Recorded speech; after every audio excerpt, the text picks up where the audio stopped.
Senior तजियाकार Irfan Siddiqui के मुताबिक PTI के कायदीन और अडियाला जेल से जारी होने वाले आतिशी ऐलानात के मुताबिक 5 अगस्त तबले जंग का दिन उस तहरीक का आगाज होने जा रहा है जिसे हम नहीं या तुम नहीं का नाम दिया गया। इस तरह की फाइनल कॉल्स पहले भी दी जाती रहीं, लेकिन गालिब के पुर्जे उड़े न ज़ौक तमाशा रखने वालों की निगाहें आसूदा हुईं। आखिरी मार्का नवंबर 2024 में इस्लामाबाद के जना एवेन्यू पर लड़ा गया। मरगला की पहाड़ियों से उतरी सर्द शाम रात का आंचल ओढ़ने को थी कि मेला उजड़ गया। इनकलाब के सालार एक सिक्योरिटी एजेंसी के छाते तले गाड़ी में बैठकर पेशावर चले गए। खफ्त मिटाने को गोली क्यों चलाई का बयानिया तख्लीक हुआ। सैकड़ों लाशें गिरने का वावेला उठा। जब लाशों के नाम पते पूछे गए तो बयानिया साजी के बादशाह एक दूसरे का मुंह देखने लगे। तासुर दिया गया कि पाकबाज शौदा की मुकद्दस रूहें आसमान की रफ़अतों को परवाज करते हुए अपना अपना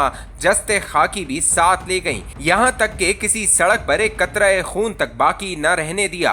पीटीआई की उम्र अब 30 बरस होने को है। आगाज सफर में ही एक आमिर का हल्का बगोश होने लेला इक़्तिदार की तलाश में बरसों दश्त पैमाई करने इस्टेब्लिशमेंट की कारगाह कोजा गरी से फैज़याब होने, पौने 4 बरस इक़्तिदार कुल्ली की लज्जतें समेटने और फिर यकायक मकफ़ात अमल की एक मौजे तुन खो के तमाचे खाते हुए मताए कोचा व बाजार हो जाने के बाद भी इमरान खान नहीं समझ पाए कि सियासत का हमीर किन अज्जा से उठता है, जमहूरी इक़्तिदार के तकाजे क्या हैं, अफ़ाम व तफ़हीम किसे कहते हैं, ज़मीनी हकीकतों का शऊर किस बला का नाम है और उफ्ताद आ पड़े तो घने जंगल से रास्ता किस तरह निकाला जाता है। अप्रैल 2022 से आज तक पीटीआई सहरा का बगोला बनी हुई है। सबब सिर्फ एक ही है, बानी की उफ्तादे तबाह और तल्ख मिजाजी। बाकी सारी तहरीक इंसाफ इस बेचेरा मदार का बेसिमत सयारा बनी हुई है। इन दिनों 9 मई 2023 के मुकदमात के फैसले आने शुरू हो गए हैं। 2.25 साल से तात्तुल का शिकार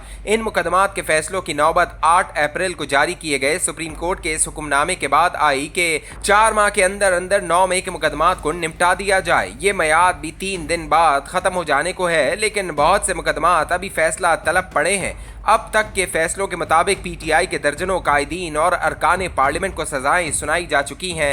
सजा याफ्तगान में से किसी का नाम मोहम्मद नवाज शरीफ नहीं कि उसका मुकदमा सुप्रीम कोर्ट से शुरू होकर सुप्रीम कोर्ट में ही ख़त्म हो जाए।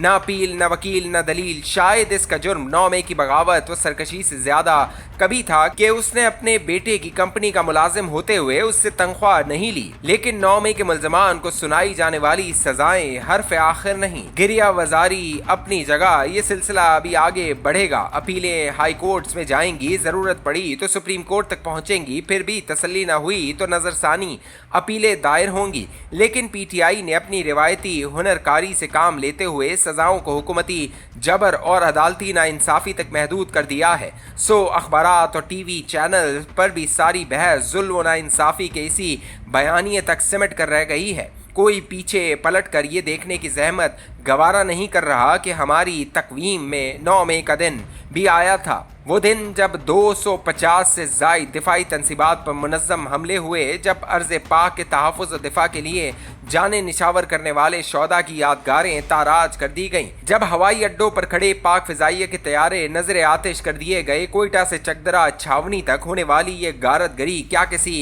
गैर मोरी मखलूक का मुअज़्ज़ा फ़न था? वो चश्मे ज़दन में तहलील हो गई।